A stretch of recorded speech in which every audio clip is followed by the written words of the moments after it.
Iran का बदला लेने उतरा उत्तर कोरिया, तानाशाह किम जोंग के ऐलान से इजराइल अमेरिका हिला। ईरान के टॉप कमांडर के दांतों पर लगी थी जासूसी वाली चिप, खामेनेई के बेडरूम तक पहुंची थी। मिडिल ईस्ट में जारी टकराव के बीच अचानक ऐसा मोड़ आया है जिसने पूरी दुनिया को चौंका दिया है। ईरान पर लगातार बढ़ते दबाव और तबाही की खबरों के बीच एक नाम अचानक फिर से चर्चा में आ गया, उत्तर कोरिया का तानाशाह किम जोंग उन।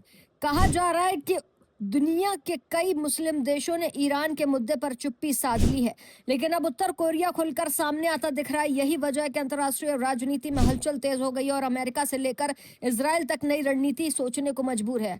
हालात इतने तेजी से बदलते हैं कि कोई विश्लेषक कह रहे हैं कि अगर ये टकराव पहले ही इस स्तर तक पहुंचने वाला था तो शायद फैसले अलग होते। ईरान के सुप्रीम लीडर अली खामेनेई को लेकर दुनिया भर में अलग अलग प्रतिक्रियाएं सामने आई। कुछ जगहों पर विरोध हुआ तो कुछ जगहों पर समर्थकों ने इसे साजिश बताया। लेकिन इस पूरे घटनाक्रम के बीच सबसे ज्यादा चर्चा उस दावे की हो रही है जिसमें कहा जा रहा है कि ईरान अपने परमाणु कार्यक्रम को तेजी से आगे बढ़ा रहा था।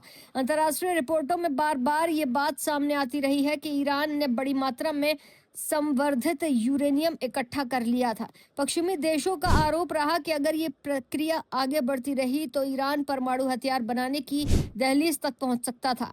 यही कारण बताया गया कि अमेरिका और इजराइल की एजेंसियां लंबे समय से ईरान की गतिविधियों पर नजर रख रही थी। इसी बीच एक और चौंकाने वाली कहानी सामने आ गई जिसने सोशल मीडिया पर सनसनी मचा दी।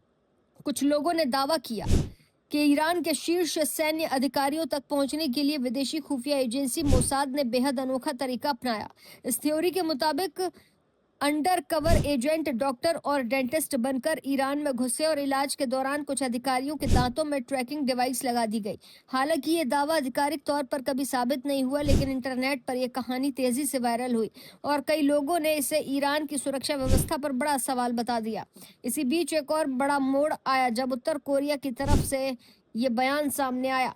उत्तर कोरिया के नेता किम जोंग उन ने संकेत दिया है कि अगर ईरान मदद मांगता है तो वो सैन्य सहयोग देने पर विचार कर सकता है।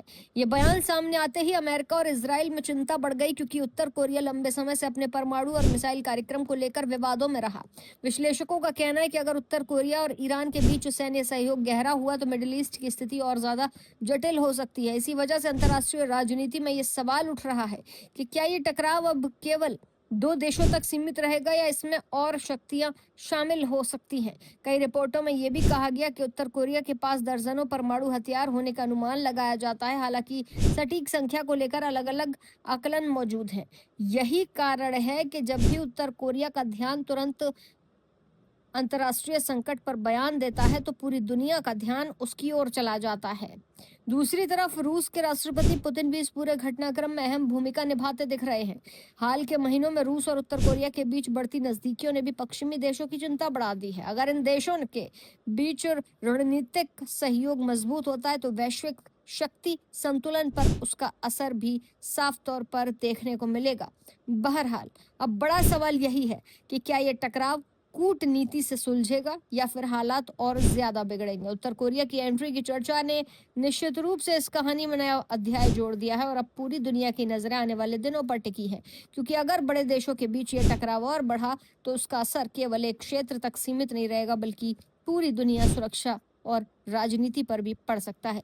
बहरहाल इस पर आप क्या कहेंगे, अपनी राय कमेंट सेक्शन में जरूर दीजिएगा, लेकिन उससे पहले चैनल को सब्सक्राइब करिएगा, क्योंकि वॉर की हर खबर हम आपको यहीं पर देंगे।